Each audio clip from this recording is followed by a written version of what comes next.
ስንክሳር እንቆቅልህ ምን አውቅልህ የማትከብድ የማታስቸግር በጣም በባህሪዋ ዝግ ያለች ከዝቅተኛው ዳሎል እስከ አፍጋን ተራሮች የምትገኝ ታማኝ ታጋሽ ደከመኝ ሰለቸኝ ሳትል እስከ ዕለተ ሞቷ የምታገለግል ጨዋ ልጇን ወዳድ አመመኝ ማትል ከነህመሟ የምትረዳ የኔ አገልጋይ የኔ ቀኝ እጅ ከልጆቼ ማላሳንሳት ብሎ ተጠቃሚው የሚጠራት የብዙዋን አገልጋይ ምሰሶ ቀኝ የሚላት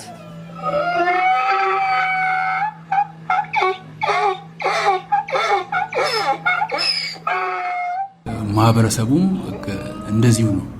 አሁን በመናስተምርበት ጊዜ ማን ትሉታላችሁ ብለን ስንጠይቅ የኔ አገልጋይ የኔ ቀኝ እጅ ልጆቼ ማስበልጣት ቢሸጥ መጨረሻ እሷን ነው የሚሸጠው መጨረሻ ከዚህ ከልጆቼ በፊት የመጨረሻ እሷ ናት ብሎ እንስሳዋን ወደ በጣም ምሰሶ እንደሆነች አንድ ቤተሰብ ምሰሶ እንደሆነች ቀኝ እጅ እንደሆነች ይናገራሉ። ለግለሰብ ለማህበረሰብ ለሀገር በተለይ እንደ ኢትዮጵያ ላሉ መልክዓ ምድር በጣም ብዙ የሮድ ኢንፍራስትራክቸር የሌለበት በጣም አስፈላጊ እንስሳ ናት እና ይሄንን ስለሚያውቁ ያው አህያ ታማኝ ጨዋ የብዙሃን ታማኝ አገልጋይ ይሏላትና በባህሪም ጨዋ ናት። በሁሉ ነገር ታጋሽ ሆና የምታገልገል እንስሳ ናት። ማነው ክረምት በጋ ደጋ ቆላ ትንሽ ትልቅ ሳትል የምታገለግል እንስሳ ናት። ይሄኛውን ሊሸከም ይሄኛውን ሊተው ለዚህ ሰው ላገልግል ለትልቅ ለትንሽ ለወንድ ለሴት የማትል ከተማ ወይ ገጠር ወይ የሆነ ቦታ የምትል አይደለችም የምትመርጥ አይደለችም። ከቆሻሻ እስከ ወርቅ ይጫንባታል። ብዙ እና ንግድም ከሰፈር እስከ ምንድነው ሀገር እስከ ሀገር ድሮ እንደሚባለው ከሩቅ ምስራቅ ጨውና ዕጣን ምን እንደዚህ ወደ አረብ ሀገሮች ወደ ምስራቅ አፍሪካ የሚጓጓዙ በአህያና በግመል በጣም ጨዋ ናት። ከሱ ብዙ ነገር እንማራለን። ዶክተር ቦጃ እንዴቦ የዶንኪ ሳንክቹሪ ኢትዮጵያ የአገር ውስጥ ተወካይ አንድ ጠዋት ብድግ ብለው ወደ ቅርቡ ከተማ ይወጡ።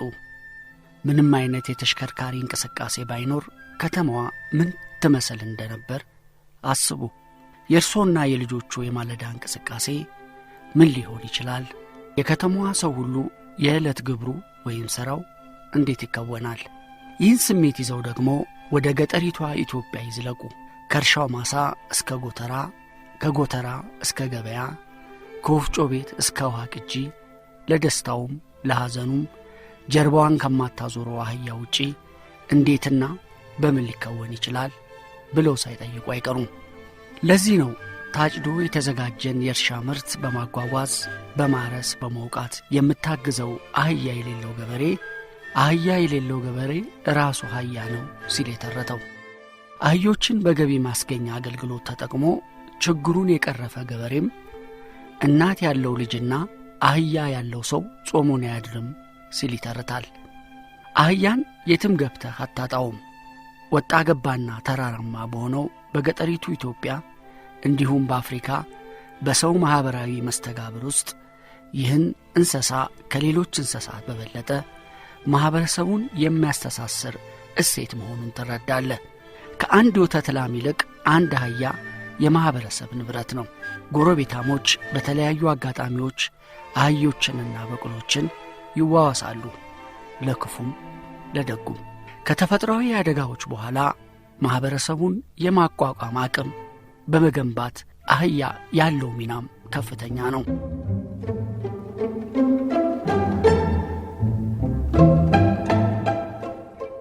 የማይሰማት ምንድነው ንቁ ያልሆነች በቃ እንደ ስድብ ነው የሚቆጠረው፣ ግን ተፈጥሯ ነው እሱ። ፈረስና አህያ ሁለቱ በይሄ ምንድነው በኢቮሉሽን የዘገምተኛ ለውጥ የሚባል በዛ ውስጥ በሚያልፉበት ጊዜ አህያ ፋይትን መረጠች፣ ማለት አንድ ቦታ ሮጣ ማምለጥ ስለማትችል ቆማ አዳኟን መግጠም መረጠች። ስለዚህ ብትመታም ምን ብትደረግም አትሮጥም። ፈረስ ግን መሮጥና ማምለጥ ይችላል ስለሚል ፋይትን መረጠ። ይሄ ባህሪዋ እያደገ ሲሄድ አህያን በማህበረሰብ ውስጥ የማይደክማት የማይጠማት ህመም የማይሰማት እንስሳ አድርጎ ሳላት ማለት ነው ማህበረሰቡ። አህያ ይቺ ናት እንግዲህ ብዬ ልጨምርልህ እዚህ ላይ አንድ ሁለት ነገር ሁሌ የሚያነሳት ነጥብ ስላለች ነው። መልካም እናትነት በአህያ ይመሰላል። አህያ ልጇን ጥላ አትሄድም። በጣም ለልጆቿ የምታሳድጋቸው በጣም እንትን ነች፣ ቅርብ ነች እና በፍጹም አታስነካም እና የመልካም እናትነት ምሳሌ ነች ይባላል። ሌላ አሁን ሲነግርህ የነበረው ዶክተር ይሄ ባህሪን የመረዳት ጉዳይ ላይ ማለት ነው። አሁን ትክክለኛ ባህሪዋ አህያ ታጋሽ ነው የሚባለው። ባህሪዋ ታጋሽ ነው። ታጋሽ የሚለው ምን የተተካ አሁን ደደብ ነው የተባለው። ሰውም ላይ ይሄ ነገር አለ። ሰው በጣም የሚታገስ ከሆነ ወይ ፈሪ ወይ የሆነ ነገር ተብሎ እንደሚተረጎመው በባህሪዋ ታጋሽ ነች። ምላሽ የምትሰጥህ በጣም ዘግይታ ነው። ይሄ የምትንበለው ምንም ብዙ ከታገሰች በኋላ ትሸሻለች፣ ዞር ትላለች፣ ዞር በልልኝ ትላለች፣ መጨረሻ ላይ የምትለው አላት እና እሱን መጨረሻ የምትወስደውን እርምጃ ነው። ግን ታጋሽነቷ ነው። እንደገና ደግሞ አስተዋይ ነች። አስተዋይነቷን ደግሞ ምን ተብሎ ተርጉሟል? አስተዋይነቷ ዘገምተኛ ተብሎ። አስተዋይ ነች ለምንድን ነው? እርምጃ የምትወስደው ሁሉን ነገር ካዳመጠች በኋላ። ለምሳሌ አካባቢ የሚሆነውን ትቃኛለች፣ በጣም ታያለች፣ ትከታተላለች እና መንገድ ምንድነው እንዳይጠፋብህ ምንድነው የሚባለው? አህያን ተከተል ይባላል። ለምንድን ነው? የሄዱበትን መንገድ እርግጠኛ ካልሆኑ መሄድ እሺ ላይሉ ይችላሉ። ስትገፋቸው የሆነ የሚጠራጠሩት ነገር ካለ አይረግጡልህም እሺ ብለውና እሱን ባህሪ እንግዲህ ታጋሽ ነች እንላለን እኛ፣ አስተዋይ ነች እንላለን። ያንን ባህሪ ካለመረዳት ደግሞ የሚሰጡ ሌሎች ስያሜዎችም አሏት። የተለመደው ማለት ነው የሚባለው አባባሎች ማለት ነው።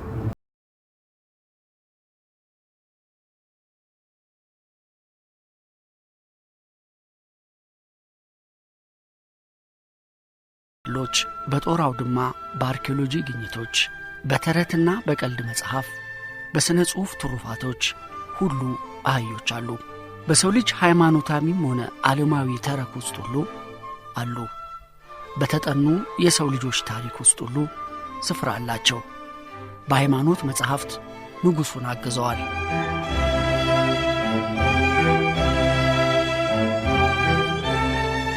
ለጽዮን ልጅ እነሆ ንጉሥሽ የዋህ ሆኖ በአህያ ላይና በአህያይቱ ግልገል በውርንጭላይቱ ላይ ተቀምጦ ወደ አንቺ ይመጣል።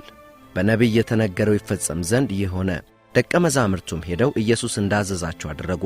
አህያይቱንና ውርንጭላዋንም አመጡለት፣ ልብሳቸውንም በእነርሱ ላይ ጫኑ፣ ተቀመጠባቸውም። ማቴዎስ ወንጌል ምዕራፍ 21 ከቁጥር 4 እስከ 6።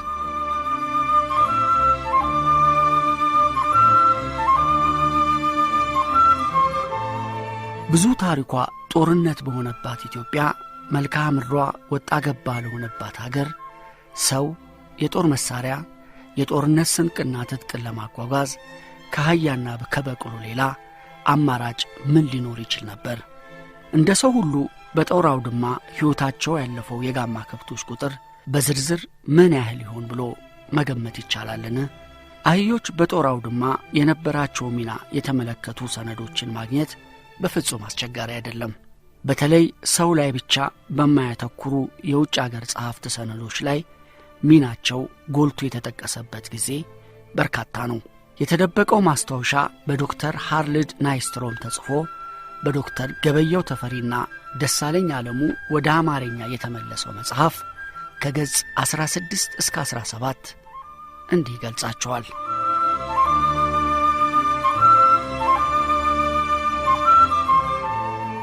የመጀመሪያ ማረፊያ ካምፓችን ያደረግነው ቁልቁለቱን ጨርሰን ነው። ወንዙ ድረስ እየተንደረደርን የወረድነው ቁልቁለት ከዳባት ከተማ 1200 ሜትር ዝቅ ብሎ ነው። ደራ ይባላል። በእግራችን መውረድ ነበረብን። በዚህ ቁልቁለት በከብት ጫንቃ ላይ የሚመች አይደለም። መንገዱም ቢሆን በየመሃሉ በድንጋዮችና በገደል ስንጥቆች ይቋረጥ ነበር። ከመጠን በላይ ለተጫኑ አህዮችም አዘንኩ። እንዳይንከባለሉ በፊት ለፊት ሸኮናቸው እየተንፏቀቁ ነው ቁልቁለቱን የሚወርዱት። የጀርባቸው አጥንት ሲንጫጫ ትንፋሻቸው ሲያቃትት መስማት አሳዛኝ ነገር ነበር። ደግነቱ አርፈውና ተቀለበው የሰነበቱ ስለሆኑ ጠንካሮች ነበሩ። ጉዞ ስንጀምር የጫንቃ ወይም የጀርባ ቁስል የነበረው የጭነት ከብት አልነበረም። እንዲህ አይነት መንገድ ወጥቶ የሚያውቅ ሰው ቁልቁለትን በፍጥነት ለረጅም ሰዓታት መውረድ ምን አይነት ሁኔታ እንደሚፈጥር ያውቀዋል። ጉልበት ያረዳል። ሰውነት እንዳለ ቁስለት ስሜት ይኖረውና ትልቁም ትንሹም የሰውነት እንቅስቃሴ ህመም ይፈጥራል። ሰውም ሆነ እንስሶች ሁላችንም ማረፊያው ቦታ ስንደርስ በጣም ቢደክመን አያስገርምም። የሚያሳዝነው ግን ሁለት አህዮች ከጀርባቸው ላይ የብርቱካን ፍሬ የሚያክል እብጠት ተገኘባቸው። ሌላ የሚደረግ ነገር አልነበረም። ሁለት የብረት መተኮሻዎች ለዚሁ ጉዳይ ተብለው ተጭነው ስለሚጓዙ እነሱን በእሳት አግሎ እብጠት ያለውን ከብት አስተኝቶ እብጠቱን በትኩስ ብረት መጥበስ ነው። አሰቃቂ ቢመስልም ለእንደዚህ አይነቱ ቁስል በጊዜው ፍቱን የሆነው ድርጊት ነው። ከብቶቹ ከተጠበሱ በኋላ ለጭነት ዝግጁ ይሆናሉ። ሁኔታው ህመም የሚፈጥር ቢሆንም የከብቶቹ ጀርባ ተጨማሪ ጉዳት አያሳይም። ቁስሉ በየቀኑ ለብ ባለ ውሃ በሳሙና ከታጠበና እየተጫኑም ቢሆን በደንብ ከተያዘ በ2 ሳምንታት ውስጥ ጨርሶ ይድናል። የተፈጠረው ጠባሳ ደግሞ ጥንካሬው ይጨምራል። ያጋደለ ወይም ያልተስተካከለ ጭነትን የሚችል ሆኖ እብጠቱ እንደገና እንዳይፈጠር ይረዳል። እንደውም የዚህ አይነት ጠባሳ በጀርባው ላይ ያለው የጋማ ከብት ተፈላጊና ዋጋውም ከፍ ያለ ነው። ከብቱም አልፎለታል።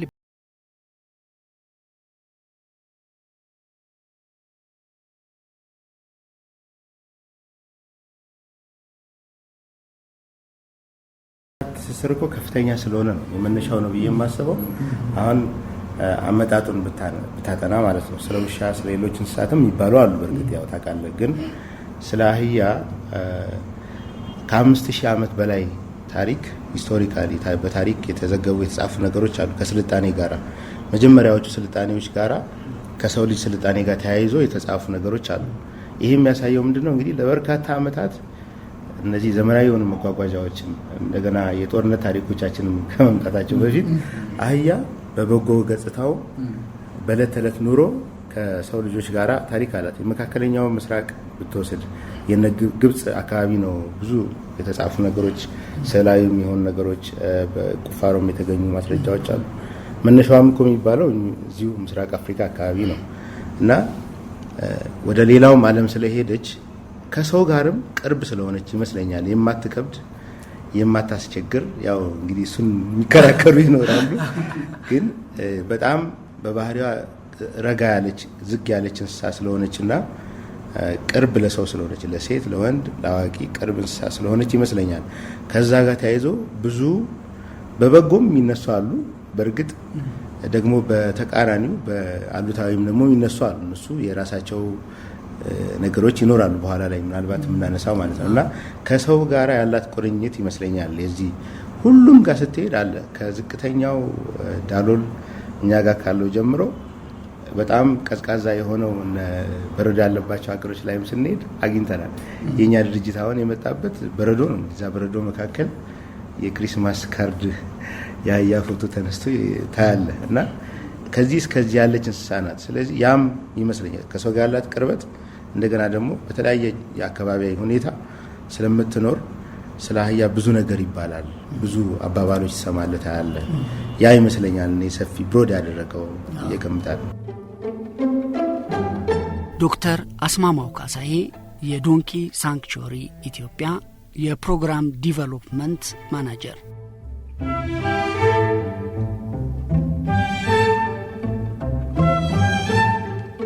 በሀገረ ሰባዊ የቃል ተረክ ውስጥ ለበርካታ አፈ ታሪኮች፣ በታሪክ ገድሎች፣ በብዙዎች ኢትዮጵያውያን የልጆች ሕይወት ውስጥ የማይረሳ ትውስታ ጥሎ በሚያልፈው ተረቶች ውስጥ ብዙ ጊዜ አህዮች ዋና ተዋናይ ሆነው ቀርበዋል።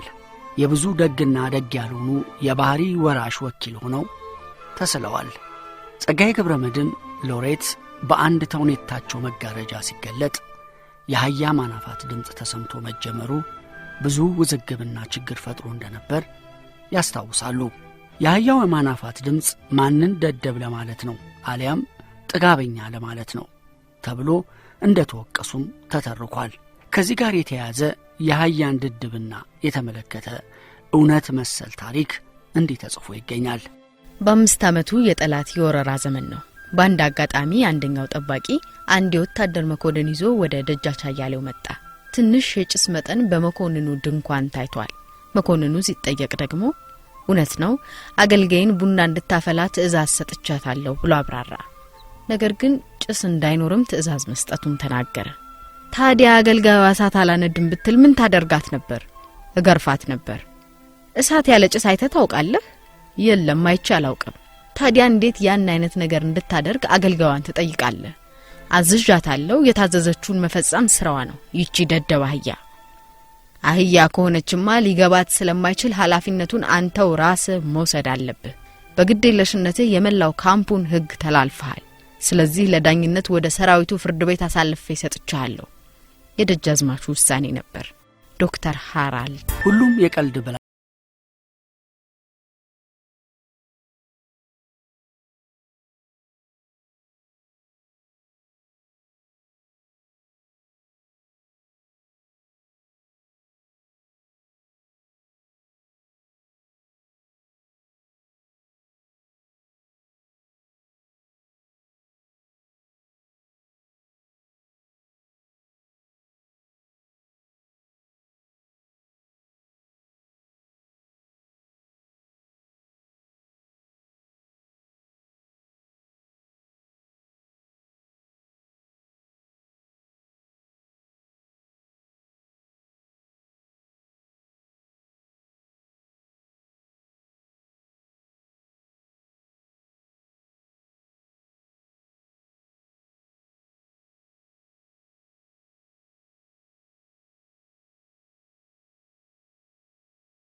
ገንዘብ ያዥ አድርገን ብንመርጥ ደግሞ እንደገና ሌላ ኃላፊነት ጨምሩልኝ ማለት ይቀራል? አይቀርም። በአንጻሩ ግን የኔን አህያ ውሰድ። መቼም ቢሆን የሆነ ጭነት ስጭነው አነሰኝ ጨምርልኝ ብሎኛ አያውቅም። ተው እንጂ አህያዬማ ከሰው ይበልጣል።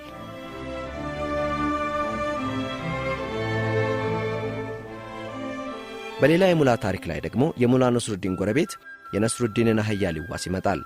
እስቲ ባከና አህያን አውሰኝ ገበያ ድረስ ብዬ ልምጣ ሲል ይጠይቃል የሙላ ጎረቤት። ወይ ስንት ጊዜው አህያዬን አክስቴ ተውሳኝ ይዛው ከሄደ ሳምንት አለፈው እኮ። ሙላ ነስሩዲን ልክ ይህንን ሲል አህያው ከጓሮ አናፋ። እና የሚያናፋው አህያ ምንድነው? ጠየቀ ጎረቤቱ በንዴት። እኔን ነው የምታምነው ወይስ አህያዬን?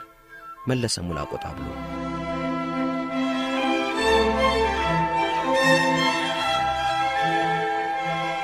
በሌላ የሙላ ነስሩዲን ታሪክ ውስጥ ደግሞ ሙላ ነስሩዲን አንድ እጅግ አስቸጋሪ ተናካሽና ተራጋጭ አህያውን ለመሸጥ ገበያ ይዞት ይወጣል። ወደለው አህያ ማንንም ሊያስቀርብ አልቻለም። የተጠጋውን ሁሉ ይናከሳል፣ ይራገጣል። እውን ሙላ ይህንን አስቸጋሪ አህያ እሸጣለሁ ሰው ይገዛኛል ብለህ ነው ግን ገበያ ይዘው የወጣኸው? አሉት አንድ ገበያ ውስጥ ያገኙት የሚያውቁት ሰው። ፈጽሞ ልሸጠው አይደለም፣ ከምን አይነት አስቸጋሪ አህያ ጋር እየኖርኩ እንዳለው ዓለም እንዲያውቅልኝ ብዬ እንጂ ሲል መለሰ ሙላ።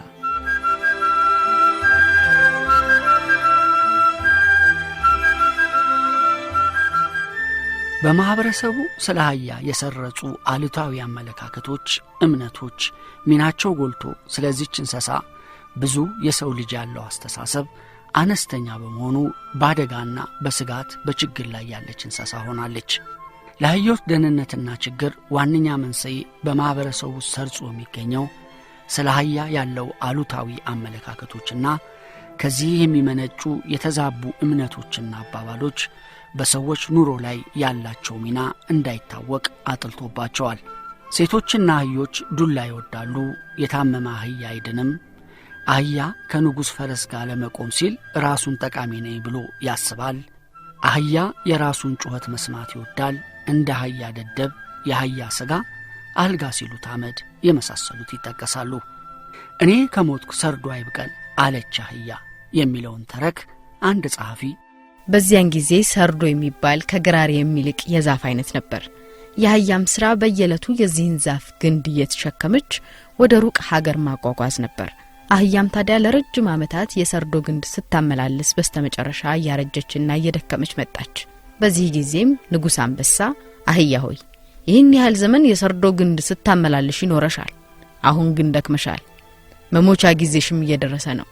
ስለዚህ አንቺ በክብር ረፊ የሰርዶ ግንድ የማመላለሱን ኃላፊነት ለድመት ሰጣታለሁ ይላታል። አህያ ግን ይህንን ሥራ ድመት አትችለውም። እኔው በሕይወት እስካለው ሥራውን ለመስራት አሁንም ፈቃደኛ ነኝ ብላ እምቢ አለች።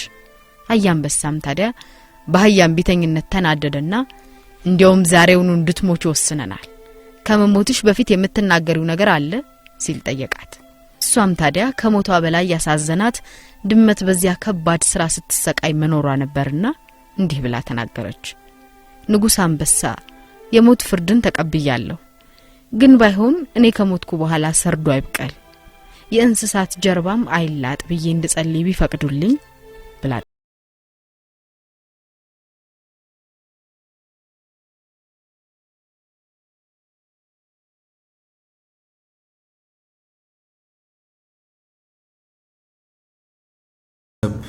ዝመተ ለውጥ ነው የሚባለው። በዛ ውስጥ እያለፈ ሲሄድ የኢትዮጵያንም ታሪክ የዓለምንም ታሪክ ስንወስድ መጀመሪያ እንደ ትራንስፖርት ሲጠቀምበት የነበረው እነዚህ እንስሳት ነው። አሁን በመካናይዝድ በሆነ በሞተር በምን ከመቀየሩ በፊት ሰው ሁሉ እሱን ይጠቀም ነበር። ለዕለት ኑሮ እንደገና ለገበያ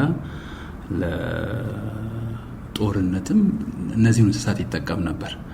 በዛን ጊዜ ለነዚህ እንስሳት የሚሰጠው ቦታ የሚሰጠው ምንድነው እንክብካቤ ከብዛቱም አሁን ካለውም ግጦሽ ካለውም ስራ አንፃር ስራውም አይነቱም አነስተኛ ነው፣ የሰው ብዛትም አነስተኛ ነው፣ በአይነትም በብዛትም አነስተኛ። ስለዚህ እንክብካቤ ይደረግላቸው ነበረ። ትልልቆችም ነበሩ። ይሄ ቁስል ገበያ ውስጥ አሁን የምናያቸው በመኪና አደጋ ምናምን የምናያቸው ቆሻሻ እነዚህ ነገሮች አይታዩም ነበረ። የክብር እንስሳትም ሆነው አሁን ክርስቶስ አህያ ላይ እስኪሳፈር ድረስ እንደዛ ነበሩ። ትልልቆች ነበሩ፣ እንክብካቤ የሚደረግላቸው ነበረ። ነገር ግን በኋላ የሰው የበዛ ሲመጣ አገልግሎታቸውም እየሰፋ ብዙም እየሆነ ሲመጣ እንደገና ደግሞ እነሱን የሚተኩ ሲመጡ እነዚህን ወደ ጎን የመተውና ለነሱ የሚሰጣቸው እንክብካቤ እየወረደ የተለያዩ ችግሮች እስኪታዩ ድረስ ማለት ቁስል በመንገድ ላይ አሁን ቁስል ይታያል፣ መንገድ ላይ ተጣለ ይታያል።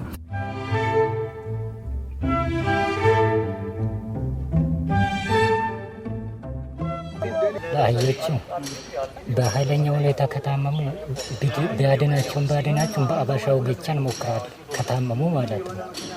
እንጂ አሁን እንደዚህ እንደ ልብ እየበላው እያሉ አናሳ ምንም ዝም ብለን ነው የምንጠቀምባቸው። ነገር ግን በኃይል ታሞ ለመሞት የሚያዳርጋቸው በሽታ ከሆነ በተቻለ መጠን በአበሻ ወጌሻ ለማዳን እንሞክራለን። በዛ ካልተቻለ ያው ያላቸው እድል መሞት ነው።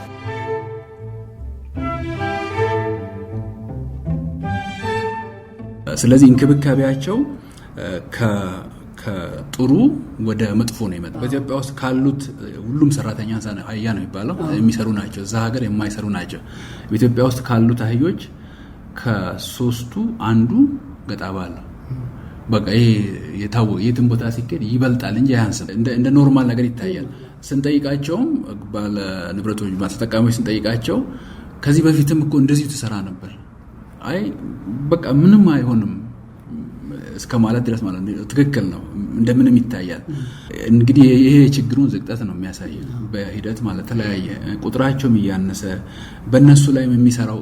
በሌላ በኩል ደግሞ አሁን አያያዛቸው ጥሩ ነው ለማለት የሚያስችለው ነገር እንደ ነገ እንስሳ ይታዩ። ማንም ሰው ከነሱ ጋር በእነሱ የሚጠቀመው አሁን ጋሪ ፈረስ ብታይ፣ ጋሪ በቅሎ፣ ጋሪ አህያ ምናምን ብታይ መሸጋገሪያ ነው እንጂ ነገ በእነሱ አድጋለሁ ወይም ደግሞ ነገ እነሱን ይዤ ብዙ እነሱን ይኖረኛል ብሎ አያስብም።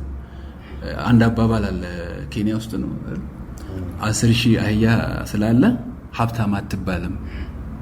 ምክንያቱም ለአህያ የተሰጠው ዋጋ ቁጥሩ ሳይሆን ስሙ ነው። ስሙንና ቢመነዘር ምናልባት ጥሩ ገንዘብ ሊያገኝ ይችላል። የአህያ ስም እንደዚህ እኛ ሀገራችን እንደዚህ ነው። የአህያ ጋሪ የአህያ ማህበር የለም። ማቋቋም ስንፈልግ እሺ አይሉም።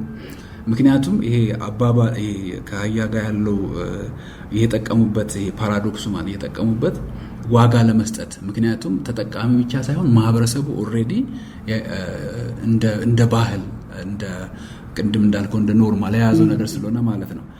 ቁጥራቸው እየበዛ ነው። ስራቸውም እንደዚሁ እየሰፋ ነው። በአይነትና በመጠን በቃ ብዙ ነው የሚጠቀሙን ሰው። ድሮ አሁን ኮንስትራክሽን በአህያ ላይ ሰራ ይችላል። አሁን ኮንስትራክሽን በኢትዮጵያ ውስጥ አዲስ አበባ ድረስ ማለት ነው ኮንስትራክሽን በአህያ ነው የሚሰራው። ውሃ ባልደረሰበት ቦታ በአህያ ነው። ድሮ ውሃ የሌለበት በስምጥ ሸለቆ ውስጥ ምናምን ቢሆን ምናልባት የሆነ ቦርሆል አህያ እንደሱ ያመጣል። ምንድነው ከወንዝ ያመጣል፣ ከምናምን ያመጣል ገበያ። አሁን ምርት እያደገ ሲመጣ ወደ ገበያ የሚመጣው በአህያ ነው። ሁሉ ነገር ትራንስፖርት በተለይ ኢትዮጵያ ውስጥ በአህያ ነው። ስለዚህ የአህያ ቁጥርም እንደዚሁ ፍላጎትም እየበዛ መጣ። የአህያ ቁጥርም እየበዛ ነው። የአህያ ስራም እየበዛ ነው። እንደዚሁም ደግሞ ችግራቸው በአይነትና በብዛት እየበዛ ነው አሁን ያለበት ማለት ነው። ተጅራዶ ዳኩን ዱግዳ ቢሻን ዱግዳ ቢሳ ጅራቸው ዋታኒ አመሞ ሳኒ ፈያዱን ሳኒ ይሰጋ ቢሻ ወራቡ ዳኩ ዳክሱ ጉራ ጉሩ ፈያዱን ሳኒ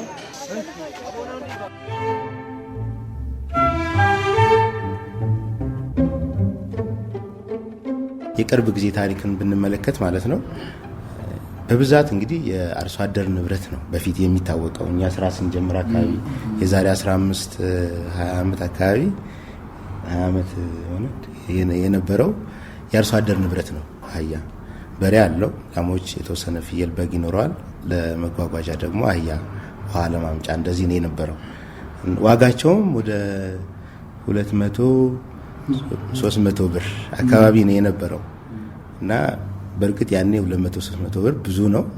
አሁን እስከ 3500 ብር ከ3000 እስከ 3500 ብር ይሸጣል እና አንድ አህያ ዋጋው በጣም ጨምሯል፣ ቁጥሩም ጨምሯል። እና ይሄ ነገር በንጽጽሮች ሲታይ እንግዲህ የሚታሰበው የዘመናዊ የሆነ የመጓጓዣ ስርዓት እየተስፋፋ ሲመጣ እነዚህ ባህላዊ መጓጓዣ የሚባሉት እየቀነሱ ይመጣሉ። እነ ፈረስ፣ ጋሪ፣ በቅሎ፣ አህያ መጠቀም እየቀነሰ ይመጣል የሚል ነው። ከዛ የተነሳ አሁን የስታቲስቲካል መረጃዎች የሚያሳዩትን እንኳን ሰው እውነት ግን አለ ነው የሚለው። ምክንያቱም በምናባችን ይቀንሳል የሚል እሳቤ ስላለ ማለት ነው። እውነታው ግን ሲታይ በጣም ነው ቁጥሩ የጨመረው። እንግዲህ ያኔ 3 ሚሊዮን ወደ 3.9 ወይ 3.5 እንደዚህ አካባቢ ነው የነበረው። ከዛም ሊያንስ ይችላል። አሁን ያለው እንግዲህ ወደ 8.8 ሚሊዮን አካባቢ ከአፍሪካ አይደለም እኮ ከዓለም አንደኛ ወጣን። ከዓለም ራሱ አንደኛ ወጣን። ምክንያቱም ቻይና ነበረ ከዚህ በፊት የሚቀድበን የዛሬ 4 ዓመት አካባቢ።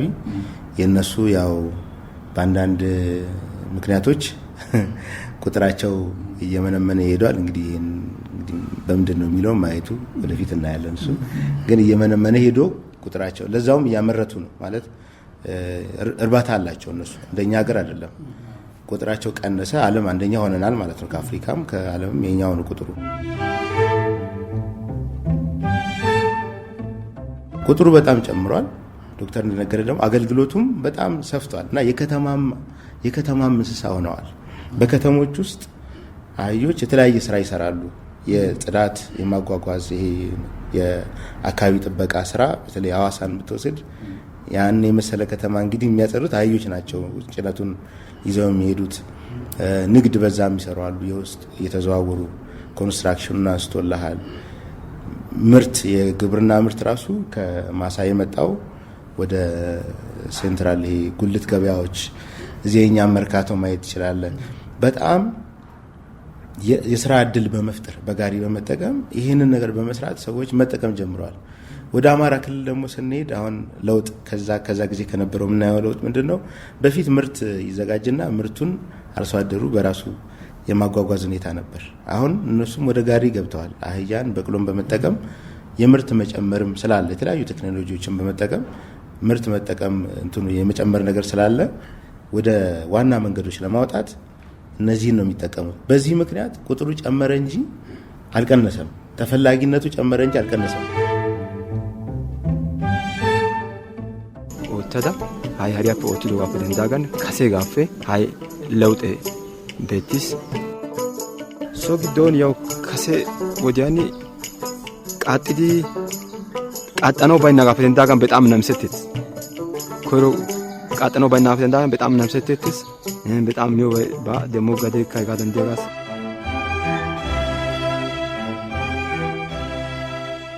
ይሄ ግን ምን አመጣ? ይሄ ሽግግር አሁን የሽግግር ነው እንግዲህ ያጠቃቀም ለውጥ አለ። እናት አባቶቻችን ገጠር ውስጥ እነዚህ እንስሳ ሲጠቀሙ የወረሳቸው ደህና የሚባሉ እንስሳ ለሁሉም እንስሳ የሚያሳዩት ከበሬታ አላቸው። እንክብካቤውን ያውቁታል፣ አያያዙን ያውቁታል እና ይነግሩሃል።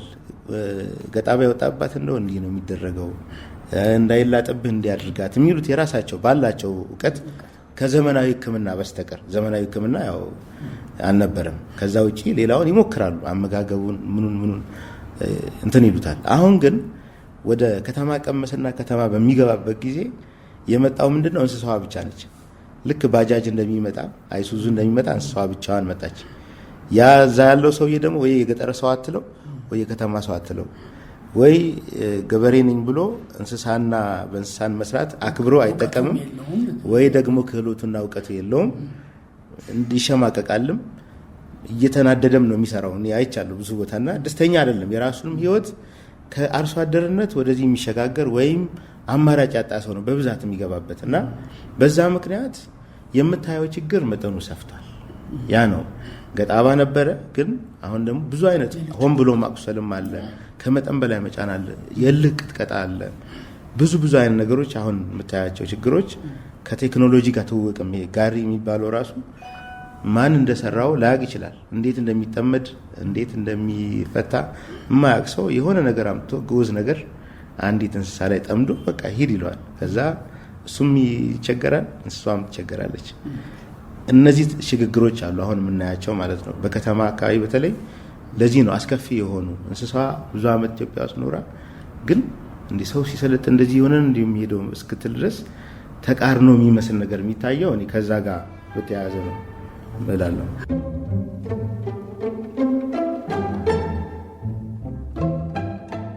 በዓለማችን 44 ሚሊዮን አህዮች ይኖራሉ ተብሎ ይገመታል። በዓለማችን በየትኛውም የአየር ጸባይ በየትኛውም ክፍለ ዓለም ይገኛሉ። ከዓለም በእነዚህ እንስሳት ቁጥር ኢትዮጵያ ቀዳሚ ነች። 8 ሚሊዮን የሚጠጉ አህዮች መኖሪያ ናት። ከጊዜ ወደ ጊዜ እየጨመረ የመጣው የአህዮች ቁጥር አሁን ትልቅ አደጋ ተጋርጦበታል። ይህ አደጋ በአህያ ቆዳ ኮንትሮባንድ የተነሳ እጅግ አሳሳቢ ከሚለው ቃል የዘለለ እጅግ አስደንጋጭ ወደሚል ደረጃ ተሸጋግሯል። የሀገራችን አህዮች በእነዚህ ኮንትሮባንዲስቶች ውለው ለመግባት ተቸግረዋል። ለገበያ እንደወጡ ይጠለፋሉ፣ ለግጦሽ በወጡበት ይቀራሉ። የአህያ ደህንነት የሚንከባከበው ድርጅት የሚያሳትመው አንደር ዘ ስኪን የተሰኘው መጽሔት ከዚህም የከፋ ነው ሲል ዘግቧል። የኢትዮጵያው ዶንኪ ሳንክቹሪ በኢትዮጵያም እጅግ አሳሳቢ ብሎታል። በዶንኪ ሳንክቹሪ ሥራና በአህያ ቆዳ ንግድ ሥራ ላይ ያተኮረውን ቀጣዩን ዘገባ ሳምንት ይዤላችሁ መለሳለሁ።